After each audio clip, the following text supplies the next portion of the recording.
Assalamualaikum warahmatullahi wabarakatuh. Halo semuanya. Nah, jadi kami akan mempresentasikan tentang judul kami sendiri, mengenal berita asli dan palsu.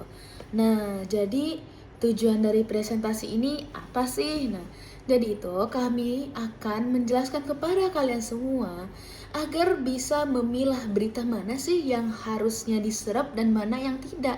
Nah, hal ini tuh bertujuan untuk melindungi suatu pihak ataupun kalian sendirilah dari hal-hal yang tidak diinginkan.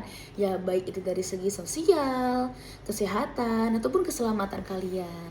Nah, of course, get to know us, kelompok 6. Nah, yang anggota pertama itu ada Nurandiani Suparni atau bisa dipanggil Andin.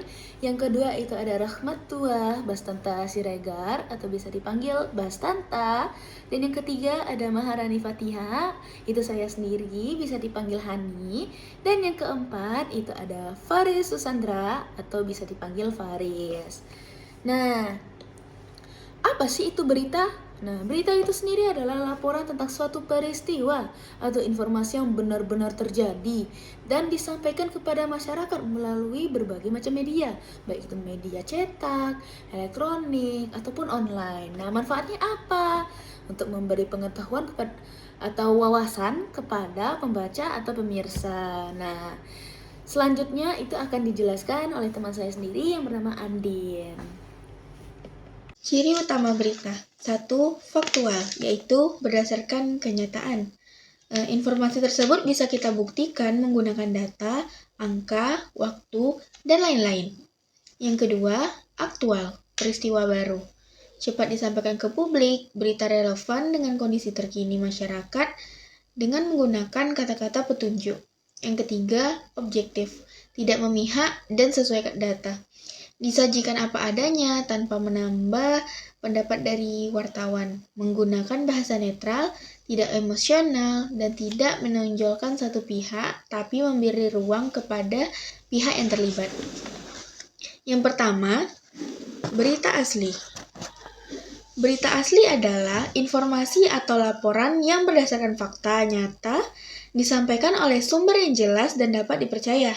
Berita asli dibuat melalui proses jurnalistik seperti observasi, wawancara, dan verifikasi data. Isinya objektif, dapat diuji kebenarannya di publik, dan dipublikasikan oleh lembaga resmi atau lembaga yang dapat terpercaya. Yang kedua, ada hoax. Hoax adalah berita atau informasi palsu yang sengaja dibuat untuk menyesatkan, menipu, dan menggiring opini publik. Hoax sering muncul di media sosial belakangan ini dengan judul yang provokatif, tanpa sumber yang jelas, dan berisi emosi berlebihan. Tujuannya bisa untuk kepentingan politik, ekonomi, atau hanya untuk membuat kegaduhan di masyarakat. 4 langkah membedakan berita hoax dengan berita asli. Pertama, cek sumber berita. Berita yang asli berasal dari media resmi atau lembaga yang dapat kita percaya. Sementara berita hoax biasanya berasal dari akun anonim dengan sumber yang tidak jelas. Kedua, perhatikan judul. Berita asli, judulnya sesuai dengan isi yang disampaikan. Sementara berita hoax, judulnya seringkali berlebihan dan provokatif. Ketiga, cek data dan fakta. Berita asli memiliki data dan fakta, kutipan narasumber yang jelas, dan bisa diverifikasi kebenarannya. Sementara berita hoax biasanya datang tanpa bukti dan data yang jelas. Keempat, teliti gambar dan video. Berita asli memuat gambar yang sesuai dengan konteks peristiwa, sementara berita hoax seringkali menggunakan gambar yang tidak sesuai atau hasil editan yang sedemikian rupa. Kemudian ada 5 ciri berita hoax. Yang pertama, judul yang sensasional atau provokatif. Ini sengaja dibuat untuk menarik perhatian pembaca atau penonton agar mempercayai isi konten mereka. Kedua, tidak ada sumber yang jelas. Karena berita hoax biasanya dibuat hanya dari opini belaka. Ketiga, mengandung emosi berlebihan seperti takut, marah, dan benci. Ini digunakan supaya penonton semakin tertarik dengan berita yang mereka sampaikan. Keempat, sulit diverifikasi atau hanya beredar di media sosial. Karena berita hoax sulit diverifikasi kebenarannya karena memang dibuat tanpa ada data yang jelas. Kelima, kadang menyebut nama tokoh atau lembaga. Ini dibuat kembali untuk kepentingan mereka sendiri, yaitu agar penonton semakin tertarik dengan berita yang mereka sampaikan.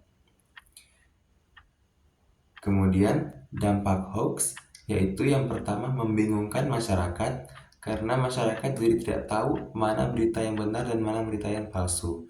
Kedua, menimbulkan kecemasan dan kepanikan, karena berita hoax seringkali memainkan emosi dari penontonnya atau pembacanya. Ketiga, bisa merusak reputasi seseorang atau lembaga.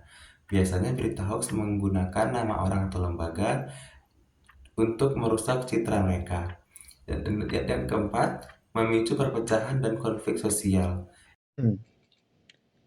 Cara menghadapi hoax. Pertama, kita tidak boleh langsung percaya segala hal yang kita dapatkan di internet atau media massa lainnya.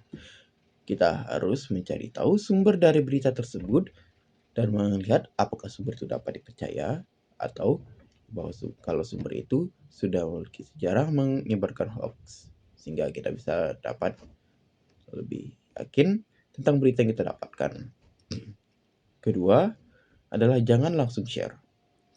Kita harus mengkonfirmasi dulu apa berita yang ingin kita bagikan itu adalah berita asli dan bukan hoax. Jika ternyata adalah berita hoax, kita akan membantu proses disinformasi dan dapat merugikan banyak orang. Yang ketiga, kita bisa melaporkan kepada pihak yang berwenang mengenai berita hoax yang kita dapatkan. Jika pada skala kecil, kita bisa memberikan info tentang berita hoax itu kepada admin di grup kita, agar misalnya jika terdapat berita hoax, berita itu dapat dihilangkan dari grup sehingga tidak dapat merugikan banyak orang. Atau untuk skala besar, kita bisa memberikan informasi tentang hoax yang kita temukan itu kepada Kominfo.